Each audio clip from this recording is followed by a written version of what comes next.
Dear students अस्सलाम वालेकुम। आज हमने एनारोबिक रेस्पिरेशन से स्टार्ट करना है। एनारोबिक रेस्पिरेशन में हमने पढ़ा था दो पॉइंट्स हैं, पहला अल्कोहलिक फर्मेंटेशन और दूसरा आ जाएगा lactic acid fermentation. Alcoholic fermentation जो है यूकैरियोटिक सेल्स के लिए यूज़ होता है और ख़ास तौर पर यीस्ट के लिए यूज़ होता है, जबकि लैक्टिक एसिड फर्मेंटेशन जो है ये हम जो है एनिमल्स के लिए यूज़ होता है ड्यूरिंग एक्सट्रीम फिजिकल क्वांटिटीज़ हो गया, और जो है ये सप्रेंडिंग फिजिकल क्वांटिटीज सच एज सप्रेंडिंग में यूज़ होता है। ये हमें दिया बताया गया, और यहाँ पर मेन पॉइंट जो बुक में दिया गया only about 2% of the energy present with in the chemical bonds of the glucose is converted into the ATP. Means सिर्फ और सिर्फ 2% जो है एनारोबिक रेस्पिरेशन में सिर्फ और सिर्फ 2% एनर्जी जो है एटीपी में कन्वर्ट हो रही है। उसके बाद हम देख लेते हैं अल्कोहलिक फर्मेंटेशन का रिएक्शन देख लेते हैं। ये जैसे हमें दिया गया पायरुवेट, जो कि हमारे पास पायरुवेट कहाँ से आया था, ग्लाइकोलाइसिस का प्रोडक्ट था। पायरुवेट हमारे पास ग्लाइकोलाइसिस का प्रोडक्ट था। पायरुवेट के बाद जो है दो तरह के प्रोसेस चलते हैं, एक विद ऑक्सीजन होता है जिसे हम कहते हैं एरोबिक, और विदाउट ऑक्सीजन होते हैं जिसे हम कहते हैं एनारोबिक। अगर हम विदाउट ऑक्सीजन की बात करें एनारोबिक में हमारे पास दो टाइप्स हैं, अल्कोहलिक फर्मेंटेशन और लैक्टिक एसिड फर्मेंटेशन। सबसे पहले जब पायरुवेट एसिडल्डिहाइड में कन्वर्ट होगा तो यहाँ पर कार्बन डाइऑक्साइड रिलीज होगी। ये हमारे पास कौन सा प्रोसेस है, आगे जाके यहाँ पर एनएडीपी पॉजिटिव प्रोड्यूस होगा, और एंड में जो हमारे पास आखिरी लास्ट प्रोडक्ट बनेगा वो क्या बनेगा, एथानॉल। मीन्स ये अल्कोहलिक फर्मेंटेशन है जो कि यीस्ट में अकर होता है और यूकैरियोटिक सेल्स में अकर होता है। इसी तरह विदाउट ऑक्सीजन का एक और प्रोसेस है जिससे हमारे पास एनएडीएच कन्वर्ट हो रहा है एनएडी पॉजिटिव में, और हमारे पास क्या प्रोडक्ट हमें मिल रहा है, लैक्टिक एसिड, लैक्टियाल या लैक्टेट यानी लैक्टिक एसिड। इसमें हमारे पास क्या होता है, two molecules of pyruvic acid जो है पायरुवेट कन्वर्ट हो जाते हैं two molecules of lactic acid में। इट अकर्स इन एनिमल्स आ जाएगा ड्यूरिंग एक्सट्रीम फिजिकल क्वांटिटीज। ये दो टाइप्स थी एनारोबिक की विदाउट ऑक्सीजन की। इसके हम रिएक्शंस देख लेते हैं। Two molecules of pyruvic acid का फार्मूला क्या है, C3H4O3। Two molecules of NADH convert होंगे टू NAD में, इथाइल अल्कोहल यानी एथेनॉल बन जाएगा। Two molecules of carbon dioxide release हो जाएंगे। इसी तरह two molecules of pyruvic acid two molecules of lactic acid में कन्वर्ट हो जाएंगे। उसके बाद हम चलते हैं एरोबिक रेस्पिरेशन में। Aerobic respiration means with oxygen. उसमें क्या होता है, पायरुवेट कन्वर्ट हो जाता है किसमें, एसिटाइल कोएंजाइम ए में, जिसे हम एक्टिव एसिटेट भी कहते हैं, और वो फर्दर कन्वर्ट हो जाता है क्रेब्स साइकिल में, जिसे हम क्या कहते हैं, एरोबिक रेस्पिरेशन। इसके बाद जाके हमारे पास एरोबिक रेस्पिरेशन हमारी कंप्लीट हो जाती है। अब हम पायरुविक एसिड ऑक्सीडेशन की बात करते हैं। कैसे हम समझेंगे, ये देखो पायरुवेट जो कि कहाँ से किसका एंड प्रोडक्ट था, ग्लाइकोलाइसिस का। पायरुवेट, पायरुवेट की क्या होगी, ऑक्सीडेशन होगी। ऑक्सीडेशन ऑफ पायरुवेट यहाँ पर अक्कर होगी, कार्बन डाइऑक्साइड रिलीज हो जाएगा, डी कार्बोक्सिलेशन होगी। एनएडी पॉजिटिव की क्या होगी, रिडक्शन होगी, NADH बन जाएंगे। Every previous molecule is oxidise and the every next molecule is reduced. उसके बाद यहाँ पर हमारे पास एसिटाइल कोएंजाइम ए हमें मिलेगा जो कि दो कार्बन वाला होगा, लेकिन ये डायरेक्ट प्रोड्यूस नहीं होगा। सबसे पहले पायरुवेट कन्वर्ट होगा एसिटल्डिहाइड में, एसिटल्डिहाइड कन्वर्ट होगा एसिटाइल में, एसिटाइल कन्वर्ट होगा एसिटाइल कोएंजाइम ए में, टू कार्बन वाला। ये हमें यहाँ पर एसिटाइल कोएंजाइम में प्रोडक्ट मिल जाएगा। अब हमने यहाँ पे मेन बात की लिंकेज। लिंकेज क्या है, ग्लाइकोलाइसिस और क्रेब्स साइकिल के दरमियान जो लिंकेज है, ये हमारे पास मोस्ट इंपॉर्टेंट क्वेश्चन है, अक्सर पूछा जाता है, और ऑप्शन में दो कंफ्यूजिंग ऑप्शन दिए जाते हैं, पहला पायरुवेट, दूसरा एसिटाइल कोएंजाइम में। जबकि देखा जाए पायरुवेट भी दोनों के दरमियान बन रहा होता है और एसिटाइल कोएंजाइम में भी दोनों के दरमियान जो है लिंक बन रहा होता है। लेकिन जब भी ये क्वेश्चन पूछा जाएगा तो उसका आंसर क्या होगा, acetyl coenzyme A. Acetyl coenzyme A के पास सिर्फ और सिर्फ दो कार्बन होते हैं। यहाँ पर हमने एक एंजाइम की बात, इन दोनों के दरमियान जो है जब पायरुवेट जो है एसिटाइल कोएंजाइम ए में कन्वर्ट होता है तो यहाँ पर डी कार्बोक्सिलेशन होती है और रिडक्शन होती है। इन सब में जो है एक एंजाइम एक्ट कर रहा होता है जिसका नाम है पायरुविक डीहाइड्रोजिनेज। उसके बाद हम क्रेब्स साइकिल में एंटर हो जाते हैं। क्रेब्स साइकिल की अगर हम बात करें, यहाँ पे सबसे पहले तो हमने इनके ना, जैसे ही आप इस साइकिल को जब आपने याद करना होगा, तैयार करना होगा, तो सबसे पहले आपने इनके प्रोडक्ट्स जो हैं आपको फिंगर टिप्स पे याद होना चाहिए। Citrate, isocitrate, alpha ketoglutarate, succinate, fumarate, malate and oxaloacetate. पहले आपने इनके नाम्स को फिंगर टिप्स पे अच्छी तरह याद कर देना है। अच्छी तरह जब आपको इनके नाम याद हो जाएंगे तो आपको साइकिल जो है खुद ब खुद याद हो जाएगा। ठीक है, सबसे पहले सिट्रेट। सिट्रेट जो है 6 कार्बन वाला है। नंबर 2 स्टेप याद करने का क्या है, इस साइकिल को याद करने का पहला स्टेप यही कि आपने पहले तरतीब से जो है इनके नामों की लिस्ट बना के उन्हें याद कर लेना है। नंबर सेकंड स्टेप आपने ये याद करना है कि किस जो है प्रोडक्ट में कितने कार्बन है। सिट्रेट में 6 कार्बन है, आइसोसिट्रेट में 6 कार्बन है, फिर आगे फर्दर 5 कार्बन है, और फर्दर जो है 4 कार्बन की चेन चलती है। आपने दूसरा काम ये करना है। तीसरा काम क्या करना है, आपने इन्हें साइकिल में जो है एक साइकिल में बना के अच्छी तरह इनकी तरतीब याद कर लेनी है।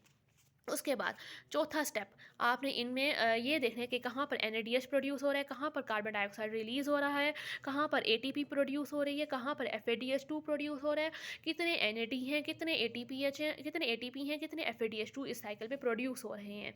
सबसे पहला, जब आइसोसिट्रेट अल्फा कीटोग्लूटारेट में कन्वर्ट होगा, एनएडी पॉजिटिव कन्वर्ट होगा, एनएडीएच में carbon dioxide first carbon dioxide release होगा, यानी oxidative decarboxylation produces NADH with the release of carbon dioxide, यानी एनएडीएच प्रोड्यूस हुआ with the release of carbon dioxide. इसी तरह अल्फा कीटोग्लूटारेट सक्सीनेट में convert हो रहा है, यहाँ पर भी एनएडीएच जो है रिलीज होगा और कार्बन डाइऑक्साइड इसके साथ ही रिलीज हो जाएगा। इसी तरह यहाँ पर जो है जीटीपी जो है जीटीपी में कन्वर्ट होगा, यानी जीडीपी की फॉस्फोराइलेशन दोबारा से होगी और वो दोबारा से जीटीपी बन जाएगा, रिवर्सिबल है। और यहाँ पर एक एडीपी की फॉस्फोराइलेशन होगी और एटीपी बनेगा, 1 एटीपी इज प्रोड्यूस्ड। सक्सीनेट आ जाएंगे आगे, सक्सीनेट 4 कार्बन वाला आ जाएगा। उसके बाद oxidation of succinate produces FADH2, जब सक्सीनेट फुमारेट में कन्वर्ट होगा तो 1 FAD convert into FADH2, फुमारेट mallet में कन्वर्ट होगा, वाटर ऐड हो जाएगा, मैलेट जो है ऑक्सैलो एसीटेट में कन्वर्ट होगा, NAD positive convert into NADH, बाकी स्टेप्स की तरह, लेकिन यहाँ पर कार्बन डाइऑक्साइड रिलीज नहीं होगा, ऑक्सैलो एसीटेट दोबारा से जो है सिट्रेट में कन्वर्ट हो जाएगी। इसी तरह ये साइकिल जो है चलता रहेगा।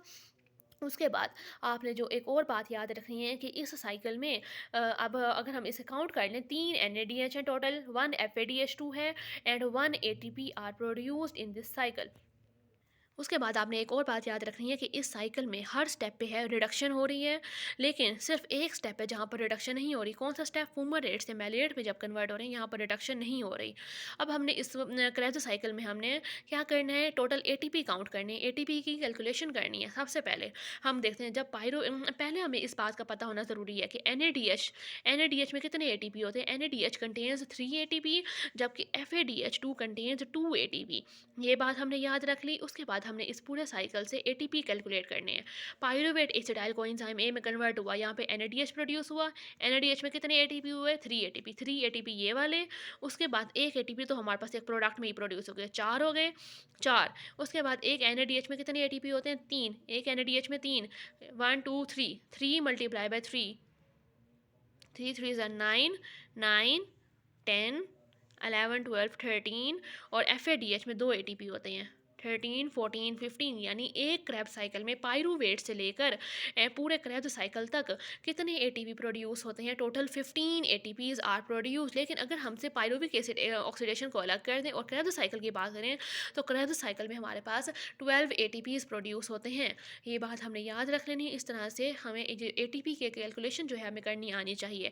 लेकिन अगर हम ग्लूकोज की बात करते हैं तो हम इस साइकिल को 2 मरतबा काउंट करेंगे, यानी हर प्रोडक्ट को एटीपी को 2 मरतबा काउंट करेंगे, तो फिर हमारे पास टोटल एटीपी कितने होंगे।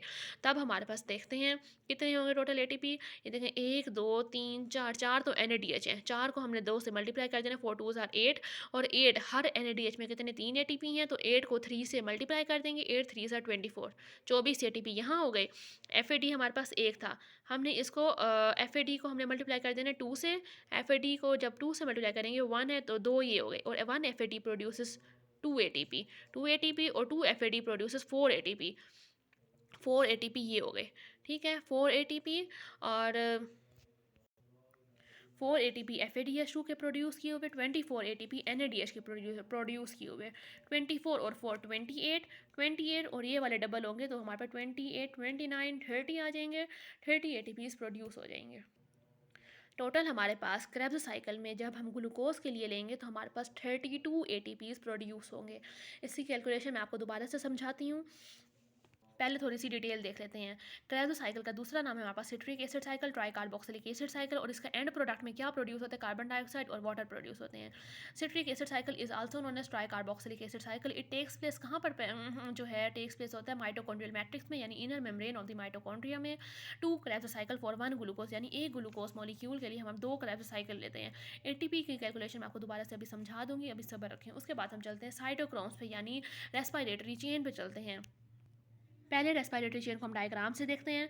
रेस्पिरेटरी चेन के टॉपिक में हमने पढ़ा the oxidation reduction substances which takes place in the respiratory chain are 3 substances हैं। पहला क्या है, कोएंजाइम क्यू, ये रहा हमारे पास कोएंजाइम क्यू।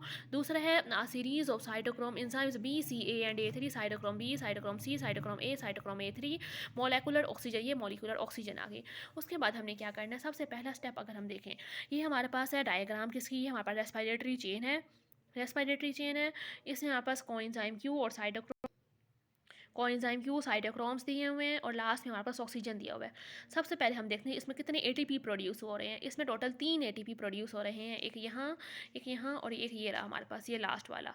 और अगर इसका जो सबसे पहले हमारे पास NADH की क्या होगी, ऑक्सीडेशन होगी और NAD पॉजिटिव प्रोड्यूस करेगा। यहाँ ADP की फॉस्फोराइलेशन होगी, ATP प्रोड्यूस होंगे और ये किसके पास जाएंगे, कोएंजाइम क्यू के पास। कोएंजाइम क्यू हमारे पास क्या, प्रॉक्सिमल एक्सेप्टर है रेस्पिरेटरी चेन का।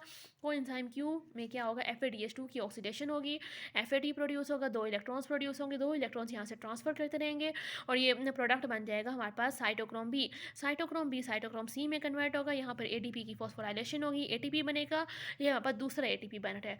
उसके बाद साइटोक्रोम सी साइटोक्रोम ए में, cytochrome A cytochrome C A3 में कन्वर्ट हो जाएगा। साइटोक्रोम A3 जो है फर्दर कन्वर्ट होगा किसमें, यहाँ पे 2H पॉजिटिव और हाफ ऑक्सीजन जो है, ऑक्सीजन हमारे पास इलेक्ट्रॉन्स जहाँ पे ये ट्रांसफर हो रहे थे, 2 इलेक्ट्रॉन हर जगह यहाँ ट्रांसफर हो रहे हैं, तो इलेक्ट्रॉन्स का जो फाइनल एक्सेप्टर है वो कौन है, मोलेकुलर ऑक्सीजन है। मोलेकुलर ऑक्सीजन 2 इलेक्ट्रॉन्स के साथ जो मिलकर क्या बना देगा, वाटर मॉलिक्यूल बना देगा। यानी इसका एंड प्रोडक्ट क्या है, water and ATP are the end product है जाएगा। NAD पॉजिटिव भी है और FAD भी है। उसके बाद हमने चलना, यहाँ पर टोटल 3 ATPs बने हैं, एक ये रहा, एक ये तीन स्टेप्स पे ATPs बने हैं, ठीक है। और प्रॉक्सिमल एक्सेप्टर कौन है, कोएंजाइम क्यू, और फाइनल एक्सेप्टर कौन है, मोलेकुलर ऑक्सीजन। थेरी पढ़ लेते हैं। इलेक्ट्रॉन ट्रांसपोर्ट इंटरमीडिएट्स हैं, ये साइटोक्रोम्स क्या हैं, electron transport intermediates. They have heme of related prostatic group that undergo valency changes of iron atom. Cytochromes B, C, A and A3 इसमें यूटिलाइज हुए। Every next molecule is reduced and every previous molecule is oxidized. Oxygen is most electronegative substance and final acceptor of the electrons. One water molecule is produce, ये रहा, one water molecule is produced. उसके बाद हम next topic पे चलते हैं, oxidative phosphorylation.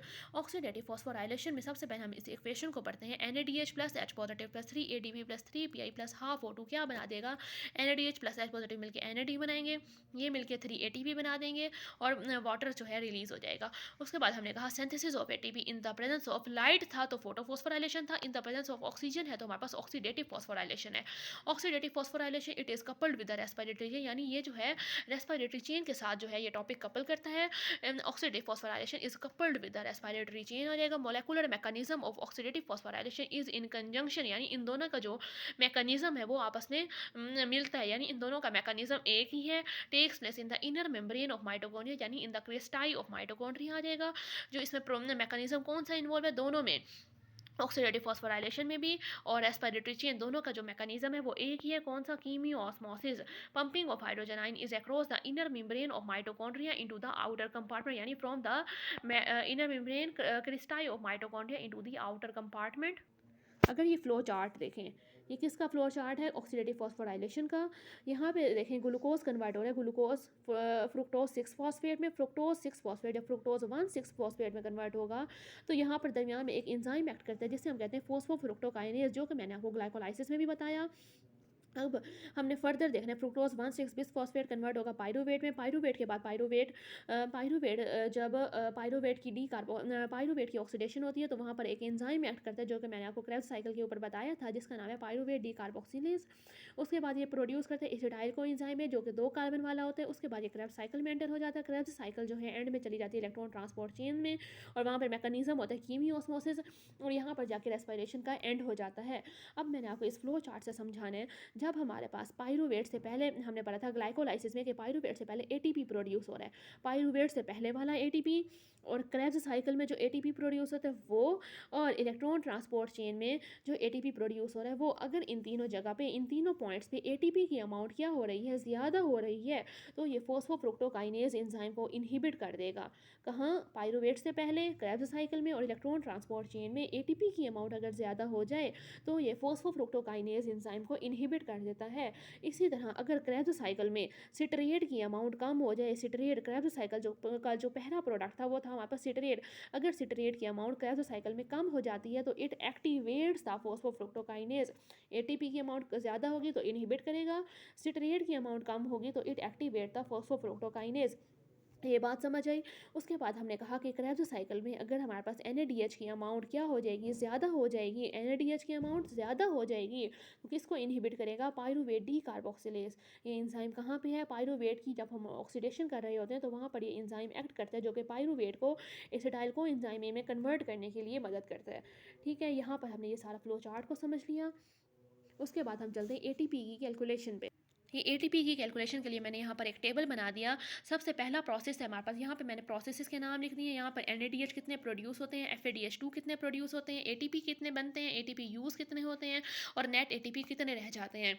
सबसे पहला हम प्रोसेस ले लेते हैं ग्लाइकोलाइसिस। ग्लाइकोलाइसिस के साथ हम डायग्राम भी निकाल लेते हैं।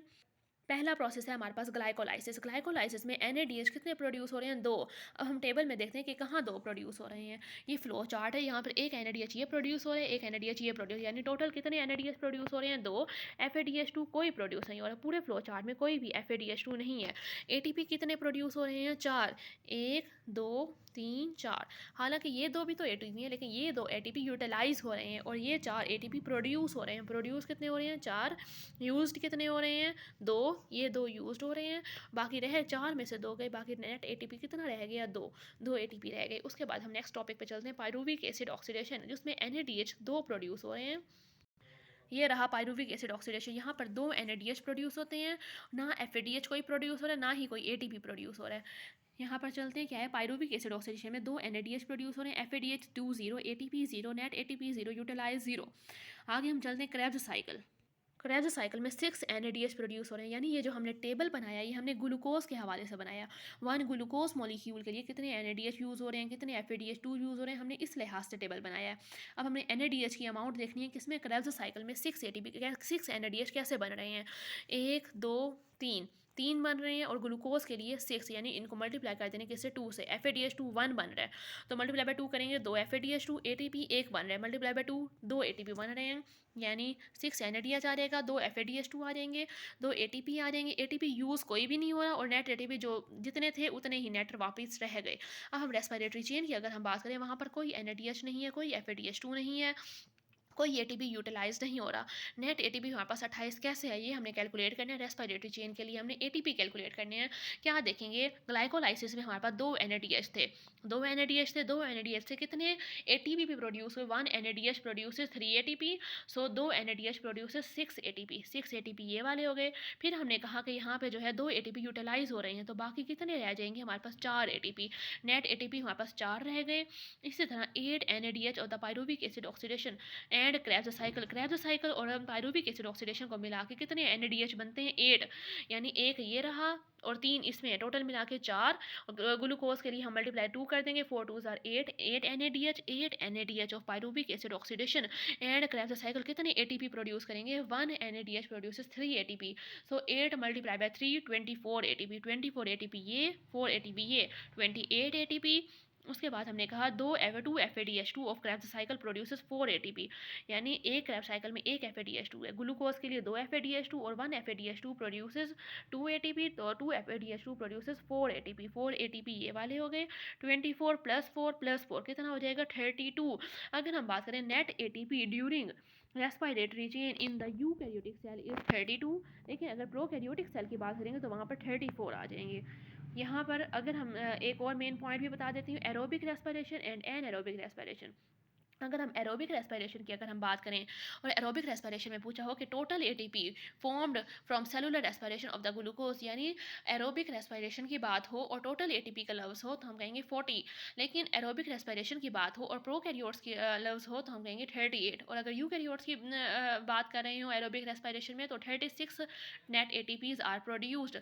लेकिन अगर एनएरोबिक की बात हो, in anaerobic respiration net ATP in prokaryotes as well as in eukaryotes is 2 ATP, यानी क्योंकि दोनों में 2 ATP ही प्रोड्यूस होते हैं। Because reason behind is that in both prokaryotes and eukaryotes in anaerobic respiration कौन यूज़ होता है, ग्लाइकोलाइसिस का प्रोसेस यूज़ होता है, और उसमें हमारे पास सिर्फ और सिर्फ 2 ATP प्रोड्यूस होते हैं। यहाँ पर जाकर हमारा चैप्टर जो है एंड हो जाता है। अगर आप कहें तो जो है चैप्टर के एंड वाले MCQs कर लेते हैं। नंबर 1 MCQ है, magnesium is an important nutrient ion in green plants as it is a essential component of, option है number 1 cell sap, protein, chlorophyll, glucose. हमने पढ़ा था कि मैग्नीशियम क्लोरोफिल का हमने जब स्ट्रक्चर पढ़ा तो हमने उसका पोरफायरिन रिंग पढ़ा था, फाइटोल रिंग पढ़ा था, फाइटोल टेल पढ़ा था, और पोरफायरिन रिंग पढ़ा था। पोरफायरिन रिंग में जो मेन एलिमेंट था वो क्या था, मैग्नीशियम ही था। So magnesium is an important nutrient, किस में होना चाहिए, क्लोरोफिल में होना चाहिए। The next MCQ, when a green plant performs photosynthesis at its maximum rate, जब जो है ग्रीन प्लांट मैक्सिमम रेट पर फोटोसिंथेसिस परफॉर्म करेगा तो क्या होगा, जैसे जैसे फोटोसिंथेसिस परफॉर्म होती जाएगी वाटर की अमाउंट जो है कम होती जाएगी। So the option is the water content of the plant will be low, water content plant का क्या हो जाएगा, कम हो जाएगा। Next MCQ, during the dark reaction of the photosynthesis the main process which occurs is release of oxygen, no, dark reaction में तो कोई रिलीज ऑफ ऑक्सीजन नहीं होता। Energy absorption by chlorophyll, chlorophyll energy भी एब्जॉर्ब कोई नहीं करती। Formation of ATP, dark reaction में ATP भी नहीं बनती, डार्क रिएक्शन में कोई ATP भी नहीं बनती। तो जो है हमारे पास करेक्ट ऑप्शन क्या है, addition of hydrogen to carbon dioxide, यानी डार्क रिएक्शन में जब carbon dioxide as an input use होते हैं तो वहाँ पर हम हाइड्रोजन को ऐड करते हैं। It is the main step in the dark reaction. आगे next MCQ, which statement about the ATP is not true, ATP it is use as an energy currency, ये बात ठीक है। It provides the energy for many different biochemical reactions, ये बात भी ठीक है। Some ATP is use to drive the synthesis of storage compounds, ये बात भी ठीक है। It is formed only under aerobic respiration conditions, ये बात गलत है क्योंकि ATP एनारोबिक कंडीशन में भी बनती है और वहाँ पर 2 ATPs प्रोड्यूस होती हैं। नेक्स्ट MCQ है ग्लाइकोलाइसिस। ग्लाइकोलाइसिस में क्या होता है, it reduces 2 molecules of NAD positive for every glucose molecule processed, यही बात ठीक है। हमने पढ़ा था ग्लाइकोलाइसिस का भी, मैंने आपको फ्लो चार्ट समझाया सारा, उसमें हमने देखा था 2 मॉलिक्यूल्स ही होते हैं NAD पॉजिटिव के जिनकी रिडक्शन होती है। नेक्स्ट MCQ है हमारे पास, the citric acid cycle. The citric acid cycle जो है takes place in the mitochondria, पहली बात ही हमारी ठीक है क्योंकि हमने पहले पढ़ा सिट्रिक एसिड साइकिल किसका दूसरा नाम है, क्रेब्स साइकिल का। और क्रेब्स साइकिल कहाँ टेक्स प्लेस होता है, इन the inner membrane of mitochondria, यानी माइटोकॉन्ड्रियल मैट्रिक्स में। अगली MCQ है, विच स्टेटमेंट अबाउट द कीमी osmotic mechanism is not true, कौन सी बात कीमी ऑस्मोटिक मैकेनिज्म के लिए सही नहीं है। Proton pumping is associated with the respiratory chain, no, proton pumping respiratory chain के साथ जो है नहीं है, क्योंकि कीमियोस्मोटिक मैकेनिज्म किसके लिए है हमारे पास, हमने कहा कि इसके लिए कौन सी बात सही नहीं है, proton pumping is associated with the electron transport chain होना चाहिए यहाँ पे। अगला MCQ है, विच statement about the oxidative phosphorylation is not true.